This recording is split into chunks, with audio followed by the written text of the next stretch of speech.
made a video yesterday called talking about this book. I know what to do, so why can't I do it? And I made a comparison to I don't know, what if you got you're a friend who got a book on procrastination, and he's like, "Nah, man, I need to read this book on procrastination so I can learn how to not do it and actually write my research paper." You'd be like, "You dumbass! Like, you just write your research paper. Like, you just do it." And I was thinking about that more. I'm like, well, yeah, you just do it, but some people can't just do it. Why is that? And I think it all stems down to a belief that you can't do it.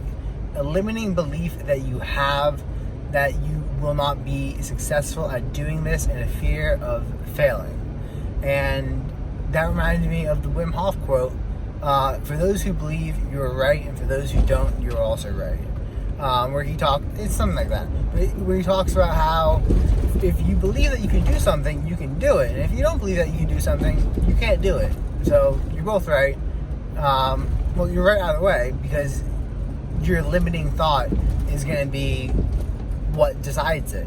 And I mean, I was thinking about this, and I'm like, well, it's kind of like what it was like for me when I did a backflip.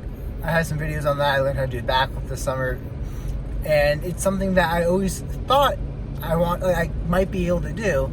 And one day I just decided, fuck it. You know what? If I break my neck, I break my neck, but I bet I can do a backflip. So I went out and I did one, and I was like, holy crap! What's the difference between being able to do a backflip and not being able to do a backflip? It's solely the belief of the full commitment to it, and you have to fully send it and be like, I think I can do it. I might mess up and die, but I think I can do it. If you don't fully send it, if you hesitate, if you don't fully commit to it, you won't get it. I've had my brother try this. He can't get the backflip because he doesn't think that he can do it, but I think he can do it, but he doesn't realize it. But anyways, because I think I can do it, I fully send it, and in doing that, I get it. And I think that's the lesson. It's just whether or not you believe. And then the question is, well, how do you make yourself believe? And I don't know, man. I seriously keep asking more questions here, and I don't know. I'll get back to how do you make yourself believe and see if we can unravel that. But it's when I think it's why it's very helpful for people in jail who are they discover Jesus and then use the help of Jesus and God to quit their addictions. And you can find many accounts on YouTube of addicts that have used the power of God to cold turkey on meth, cold turkey on heroin, and just completely turn their life around because they believed. They believed in God. They believed that God could help them do it. And so using the aid of God, they believed enough in themselves to be able to do it. And I don't know, the people that Jesus healed, I don't know, not to make this comparison, he told them to do, to stand up, he told them to see, part of it is also questioning necessarily why, how he was able to do so with such conviction, why they couldn't see until he told them to see, or told them to stand. But I don't know, Joe Dispenza talks about this. He's a doctor and he has his own personal help stuff, but he talks about how at some of his seminars he'll have he'll be talking about limiting self-beliefs, and he'll have people there who haven't stood up or walked in years, and he'll tell them to stand up, and they just will do it, and they'll actually stand up, and it's triggering some other part of the brain, but they didn't believe they could, but they just were hypnotized. It's kind of like hypnosis. They get all caught up in the emotions of the event, and they're I believe I can do it, and then that person stands up, and then the moment that person stands up, you have other people in the audience be oh my God, if he can do it, I can do it. And then they'll stand up for the first time in years, and you'll get like this chain reaction of stuff happening. And like, how do you make someone believe it? And I honestly don't know. Like, I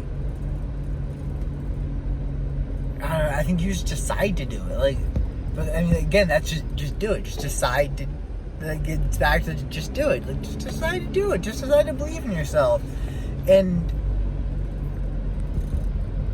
I don't know how to make someone believe that they can do something. I mean, visualization helps a lot. Talking to other people who have done it helps a lot. I mean, reading books helps. Faith in God and that He's guiding you helps. I mean, all these are just ways people need to like get the belief. And I mean, for me, I needed the book Easy Way to believe that I could quit nicotine and that quitting was easy. And once I had that belief, I quit nicotine and it was easy. But why couldn't I have done that for the 3 years beforehand when I tried to quit nicotine? And why did I always find it so difficult to do so and had extremely bad withdrawal symptoms? Because I believed that that's what we were supposed to get. I mean, the brain's so much stronger than we give it credit for. And yeah, I mean, the world's weird, man. And how do you make someone believe in something? And you can try to logic them into it. I mean, look at him. He did it. Why can't you? Like, that works. I mean, that's how I got my driver's test. I'm like, look at all these idiots on the road driving who, like, get into accidents and, like, I don't know, watch YouTube for a couple minutes. You're like, how did that idiot get his license? Like, if all those idiots can get their licenses, I bet I can too. I mean, engineering. Like, you have some points of doubt. You're like, I've talked to some engineers. Some of them are pretty stupid. I mean, if he can go, like, pass this class, I can too. And that belief that I can pass it, like, actually helps you learn the material and understand it better. But besides that, I mean, I guess that's why it's such a miracle sometimes, where people have these grand beliefs and grand visions of how to make the world a better place. And I mean, I guess it really just comes from God and, like, the divine, because, well, why do they believe? Like, what in them makes them believe so fully that they'll actually make their vision come true? Like,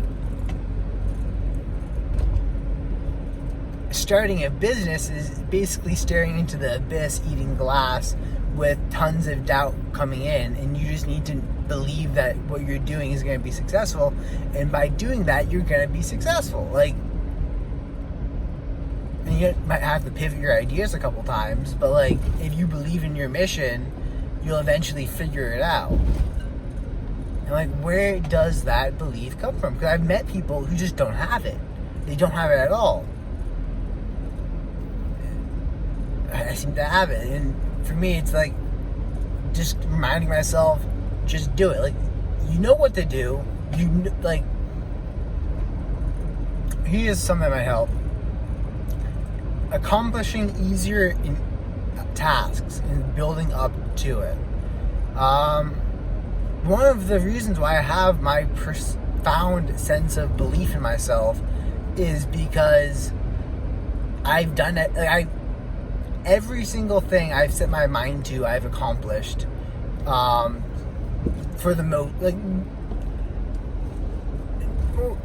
or gotten 95% of the way there, but due to timelines and stuff, wasn't able to finish. I mean, I went to Wrestling Nationals.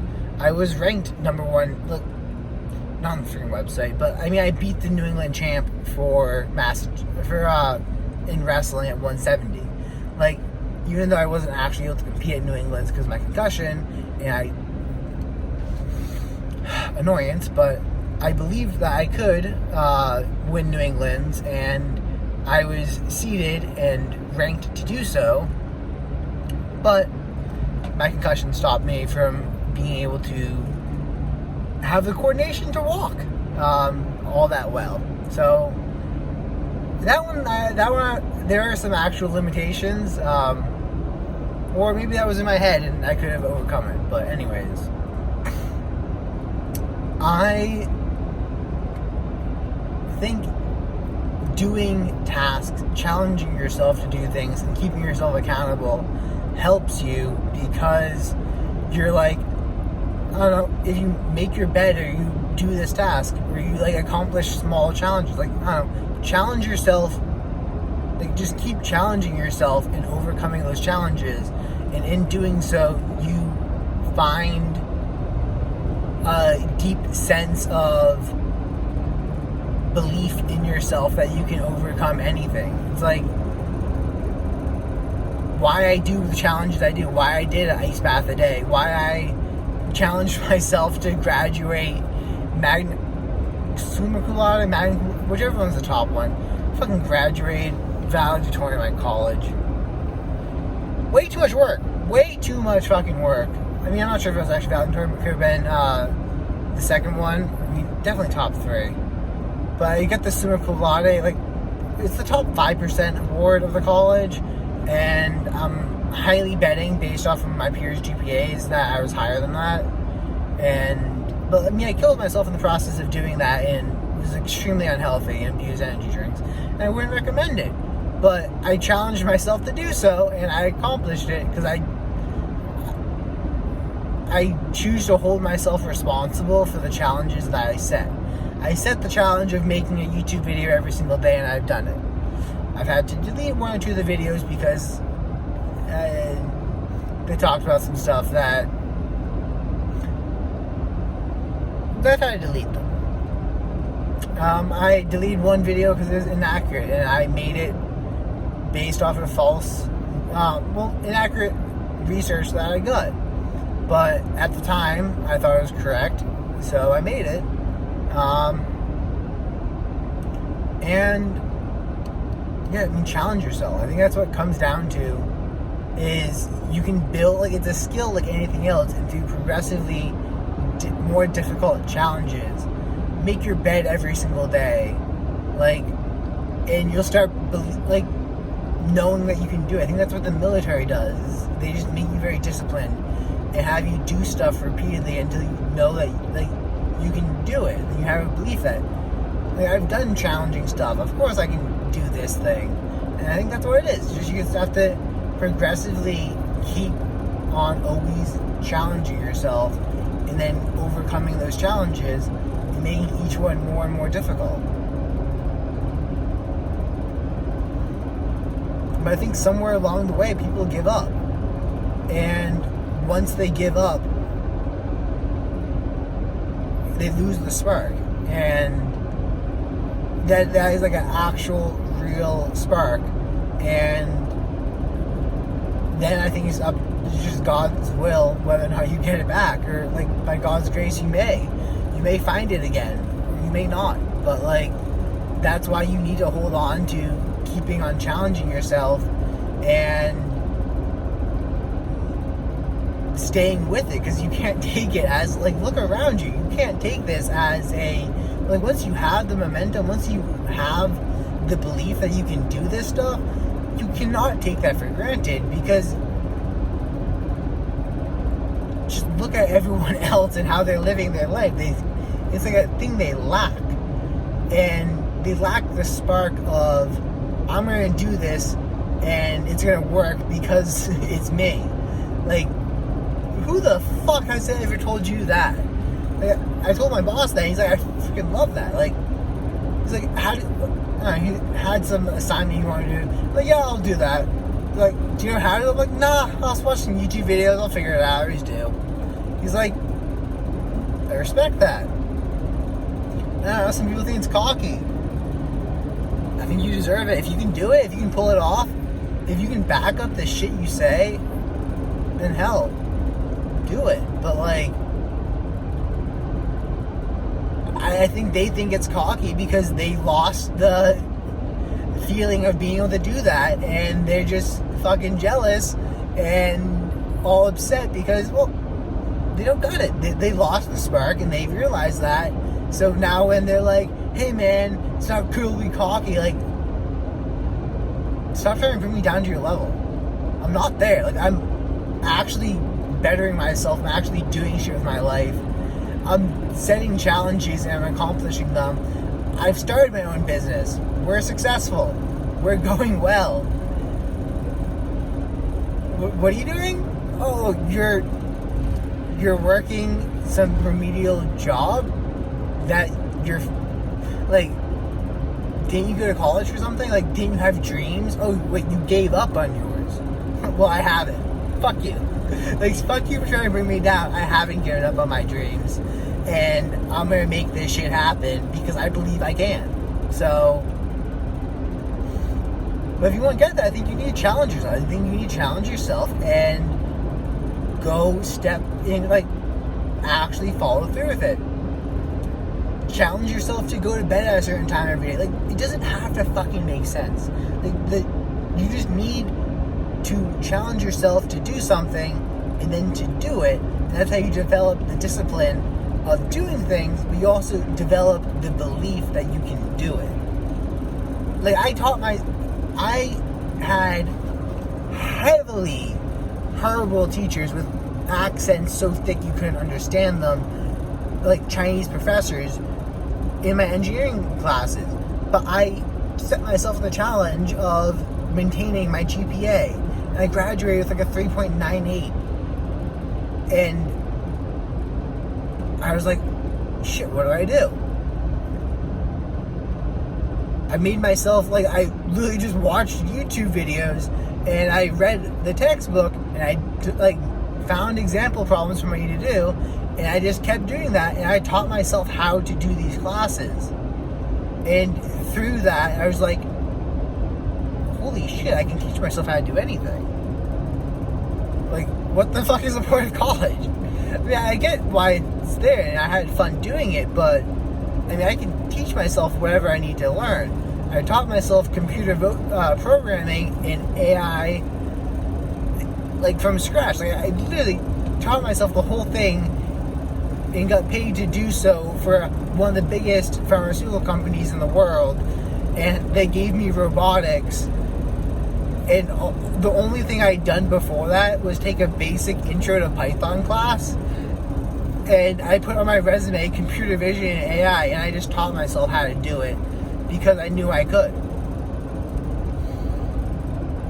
And I mean, if your parents haven't instilled this spark of belief in you through having you do challenges and overcome things, then you're gonna have to do it yourself. Like, my parents gave me the spark, but, like, I've had to continue it. And hopefully maybe this video can give you the spark. Maybe someone else will give you the spark. Maybe you'll get it through the grace of God. But besides that, like, hone that. Because once you have that spark, you can pass that down generation upon generation, and that belief in doing stuff. And that's kind of like you pass down these traits to your children. You pass down this stuff. You inherit so much of your family and your father's and your mother's beliefs and their habits, their bad habits, their good habits. And your kids are going to inherit your bad habits and your good habits. So do it for them. Do it for yourself. Get in, keep it. And like, there's this word kleos, and in Greek it means the honor. It's like honor, but it's the honor inherited by your lineage and your ancestors. And they believed in dying on the battlefield was honorable because you would pass that honor down to your kids. So if your grandfather was a great warrior and he was honorable, then that was something you inherited. And I think it is. Like, I think it is inherited through the mannerisms, the way you think, the way you teach your kids to think, the habits that you have and your kids suddenly pick up on, whether or not they're conscious of them or not. Like, literally, it's insane how parents pass habits, both good and bad, down to their kids. And reflecting upon that, I'm like, sometimes I'm willing to, like, I don't know, maybe let a bad habit slide for myself. I'm like, just doing it once, not that bad. First off, you do it once, you do it 1,000 times. Second off, do you want your kids to do this? Like, if you ever want to find out how to make yourself better, write down what you want your kids to be like, and then just embody that. Do you want your kids to lie? Do you want your kids to steal? Do you want your kids to, like, be potheads and stay at home watching TV 24/7? You don't? You want more for them?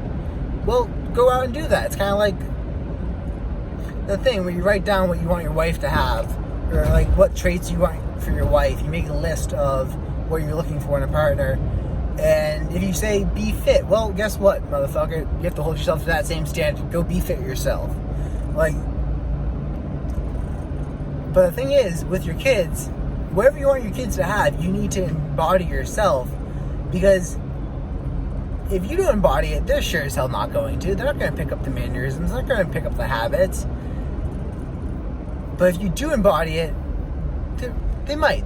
If you raise them right, there's a good chance they'll pick up on, keep the habits going, keep the positive cycle going. But if you can't even bring yourself to fix this shit, you're damning your kids to the sins of the father.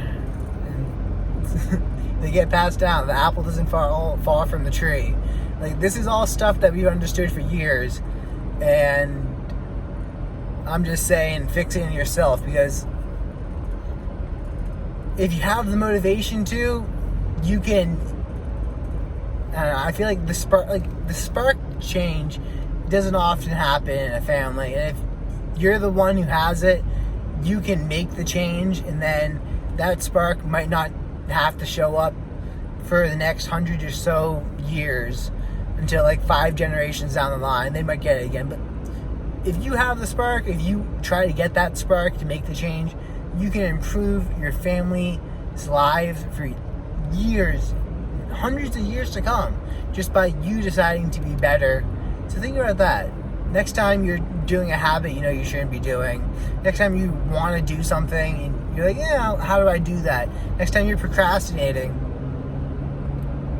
you're not just affecting yourself, you're affecting all the generations to come. You're going to pass that habit of procrastination to all of them.